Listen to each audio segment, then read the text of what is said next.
On the night of 8th and 9th, starting as early as 22:30 hours, our cities had a mass raid of drones, unmanned aerial vehicles, UCAVs, starting right from Srinagar, going down right up to Nalia.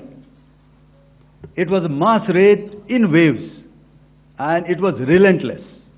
However, we were prepared, and our air defense preparedness ensured that there is no damage on ground or to any of the intended targets that the enemy might have planned for. The difference between 7th night and 8th night was that on 7th night, he sent in his Jihad class of UAVs. However, these UAVs can go some distance. They are armed. However, on the 8th, less numbers of armed UCAVs were there or UAVs were there, and more numbers of quadcopters, maybe for surveillance or just for harassment of civilians. This continued till midnight. Our air defense preparedness ensured that there was no damage, that he wanted to up the ante, and he wanted a fight, and we were up to the task. In a measured and calibrated response, we once again targeted his military installations, which included his SAM sites at Malirkant. This also included his surveillance radar sites at Lahore and close to Gujranwala. These were suitably addressed, and thereafter his drone attacks continued even till morning, which we countered, and during the daytime there was some respite. Here I would like to bring out another aspect. What we found was that while the drone attacks were being launched from somewhere close to Lahore, enemy had allowed his civilian aircraft to also continue to fly out of Lahore. Not only his own aircraft, but international passenger aircraft, which is quite insensitive, and we had to exercise extreme caution, even at the cost of some tactical disadvantage, to ensure that there is no damage to any of the civilian aircraft. And this was also brought out in our press briefing during the day. On land, we also undertook certain measures such as deployment of air defense and electronic warfare assets to establish an integrated grid with the Indian Air Force, and I have seen and heard some of you wax eloquent about the benefits of such an architecture when it comes to negating and combating air intrusions. We also carried out deployment to include movement of our forces in the land, sea, and air domains. The night of the 9th and the 10th of May saw similar intrusions by drones and aircrafts, and this time there was a concerted effort to target airfields and some very, very important logistic installations, albeit yet again unsuccessful and denied gallantly and efficiently, I must say, by the integrated Indian Air Force and Indian Army Air Defense. We further strengthened our deployment and also initiated some pressure points to send a very clear and unambiguous message to the other side to desist from any misadventures on land. Some of the airfields and dumps saw repeated attacks in waves from the air. All were thwarted. The Pakistan Army has reported to have lost approximately 35 to 40 personnel in artillery and small arms firing on the line of control between the 7th and the 10th of May. What the other side had probably also not reckoned with was the speedy and precise turnaround and hit back by the Indian Air Force, and I will yet again ask Air Marshal Bharti to speak about these significant and game-changing strikes. I will thereafter request Vice Admiral Pramod, my colleague and Director General of Naval Operations, to tell us about some very telling naval maneuvers in the Arabian Sea that exerted pressure on the night of 9th and 10th of May. Over to you, sir. Thank you. Commencing about 2000 hours, that is 8 p.m. local time, on 8th of May, several Pakistani unmanned aerial systems, drones, combat vehicles attacked multiple IF bases. These included Jammu, Udhampur, Pathankot, Amritsar, Bhatinda, Nal, Dalhousie, Thois, Jaisalmer, Uttarlai, Falodi, Nalia. These were almost simultaneous and they came in waves. All our AD guns and other systems were waiting for them. All these waves were neutralized by our trained crew using the air defense systems that they have, and also some of them were utilized using our legacy systems like Pechoras and IF Summer, which we have recently acquired. And some were neutralized by the Garud snipers. There was no damage on ground from these incursions and these mass raids, if I could call them, from the Pakistani side.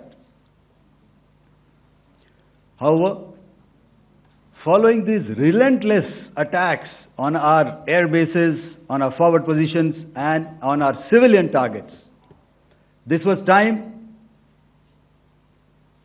to convey some message to our adversaries. And therefore, a decision was taken to strike where it would hurt. And towards that, in a swift, coordinated, calibrated attack, we struck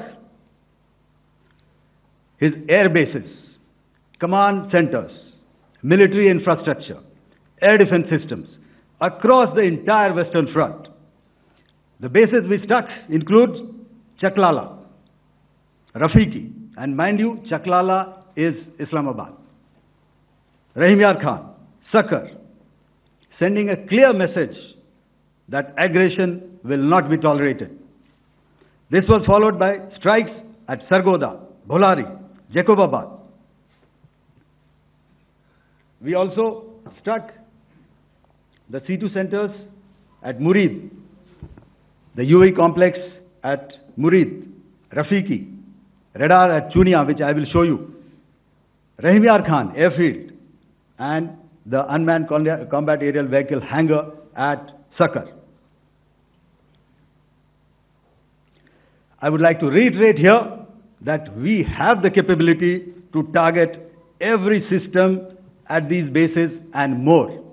However, it was only a measured response to instill good wisdom to our adversary to refrain from further escalation. IF's response was directed only at military installations, avoiding civilian and collateral damage. I would now like to show you some of the effects that have been achieved as a result of our air operation.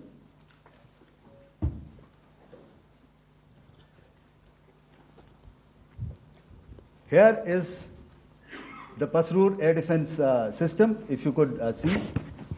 Zoomed up view, this is the radar mounted on a high tower. And after the strike,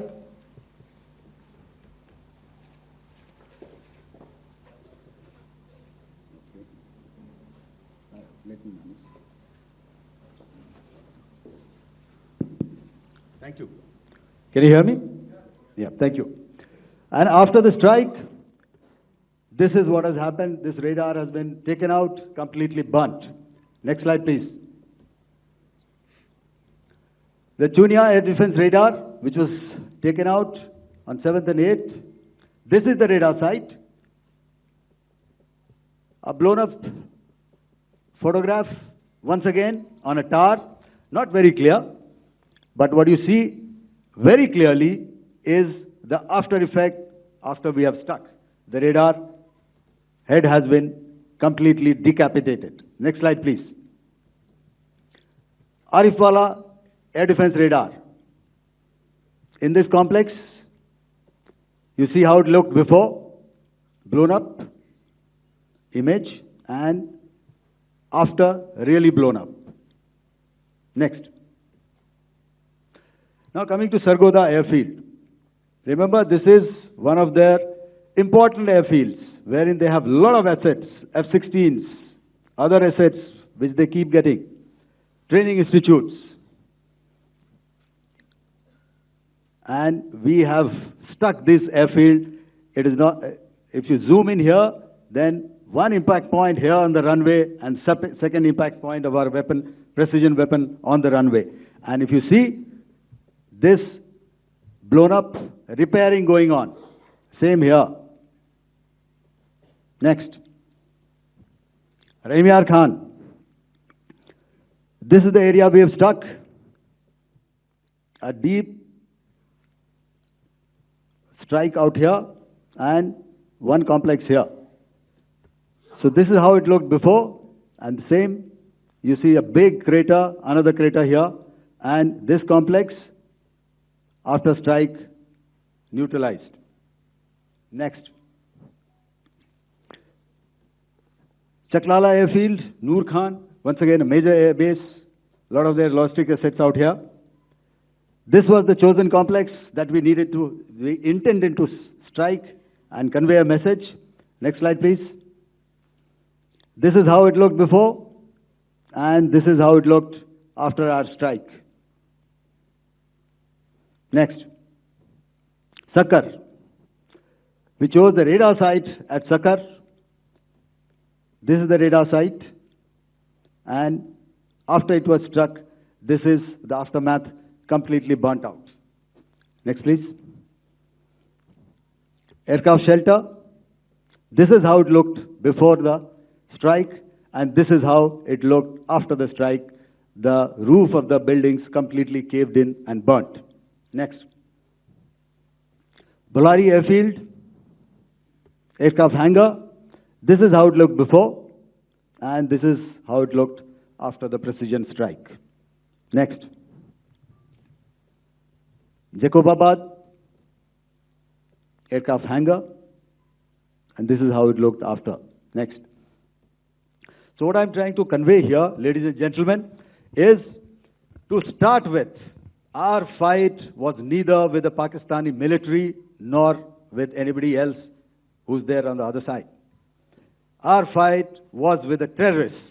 We neutralized the terrorists that we selected to be neutralized, and thereafter we only maintained the air defense posture. However, we were relentlessly pounded by waves after waves, night after night, by his UCAVs, by his drones, and by his other unmanned aerial systems. And that left us with no choice but to retaliate, and yet our retaliation was calibrated, it was graduated, and it